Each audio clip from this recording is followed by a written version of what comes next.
Greetings, Kerbonauts. This is Kerbal Space Program. I'm Bob Fitch, and this is episode number 3 of Project Enterprise. In the last episode, we were looking at resizing everything for a real solar system, and I promised we would be going into setting all of the mass values to get the space shuttle to the proper masses to represent real life. And so that is exactly what we're going to do in this episode.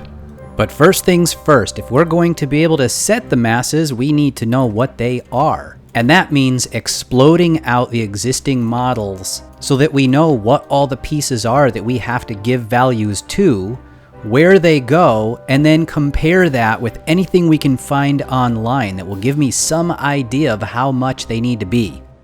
So after separating out all of the different pieces, I created this spreadsheet right here where I listed all of the different parts that go into making up that, how many of each one there is when you're assembling that CSS shuttle, and then taking just really rough guesses rounded out to the nearest tens place here of how much mass goes into each of those, multiplying them out to get this mass value that brings me down to the current running total on dry mass for all the parts. Don't worry right now about all this other stuff in here. I have been sort of working on how much fuel there's going to be in different sections, and all of this was some rough calculations of what went into the heat tiles that are all over the outside. It was giving me a better idea of how much mass to put into each of the sections over here by knowing where all of the mass was in the heat tiles.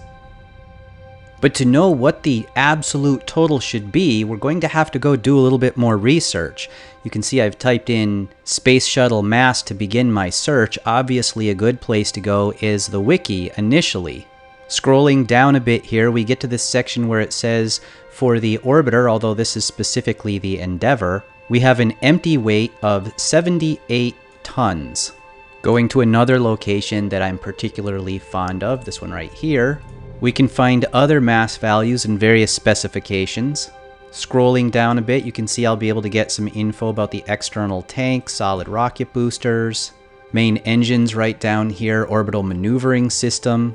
But I'm not initially seeing anything about the orbiter's mass specifically to do a double check of what we found on the wiki. So going out here to another totally different website, we scroll down a little bit and we can see the orbiter section right here also shows 78 tons. But now I'm going to change it to Space Shuttle Orbiter Mass, and we'll look for some of those. So here we go, a different wiki page that is specifically on the Space Shuttle Orbiter. Scrolling down a bit on this one, we're going to get to a different section with various mass values. Here we go, and empty weight 68 tons. So now here is our dilemma. On yet another website, Astronautics, another great one to go to when you're looking for space information, we can see that this one says it's 99 tons. And if we keep looking, we can find an image like this one, where as we zoom in over here, you can see it's very hard to read, but there are some mass values a bit more itemized by the different segment that they are on the shuttle. And this total comes out to yet another completely different value. So where does that leave us? Well, if we look at the values being probably between 68 and 78 tons, then we can go out to some other websites, get some more values, and maybe decide that perhaps we should just split the difference. And here's one where this orbiter specification shows that a value 74,844, which is remarkably precise, might be close to the right value. It does split the difference between 68 and 78, so maybe that's the one that we should go with just temporarily while we're trying to figure this all out. So if we go back to my spreadsheet here, you can see that that's the value I have put in for my expected. And then all of these values are coming currently within about 500 of that. But this is where perhaps you, the viewer, can come in. What do you think the values for all of these ought to be? Regardless of what they should be, the way that they're going to get set will be through using this configuration file right here that has all of the different part values I'm looking for, and then the mass values that I have chosen to get myself started on what all the little piece masses should be, so that it comes out when they're all together to about what it needs to be for the whole orbiter. I have also gotten started on some center of mass offset values to make it more appropriate to be able to fly in Ferrum Aerospace. So the file's not very big right now. It only contains the center of mass value and the mass itself. I imagine all of these are going to get refined as I go along and as I gain more information until I can get as close as possible to reality.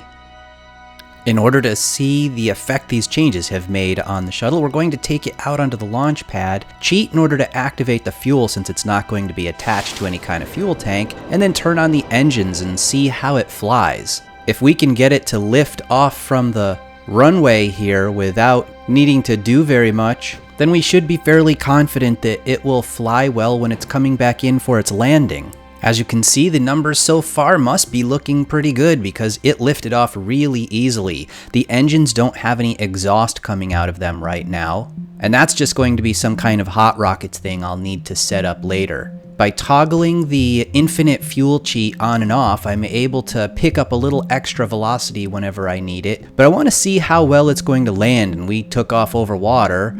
Maybe I can see how well it turns. But then again, I'm impatient and I turn it a little too fast. Eventually, the aerodynamic stresses are just too much for it, and a-boom! Oh wow, look at all those pieces going. They're going really fast. Well, we better bail out, everybody. Come on, jump. Whoa, look how fast we're dropping relative to that body. That body must have an insane amount of lifting body power. It's not falling like a parachute, but it's really slow. Oh, and we've survived. Well, while our little guy swims around to inspect the damage and then finds out that this thing seems to be moving away in some kind of current even, and he can't keep up with it, we'll plan out what we're going to do for next time on Project Enterprise. Since we have the sizes and the masses fairly well set up now, next time will be about assembling them. We'll finish off the masses by doing the solid boosters and the external tank and the amount of fuel that goes in all the parts. Maybe make a few modifications to the nodes where things attach and change the strengths of those connections. Put it all together and attempt the very first liftoff, which I'm sure is going to explode gloriously. Until then, I will see you later, Kerbonauts.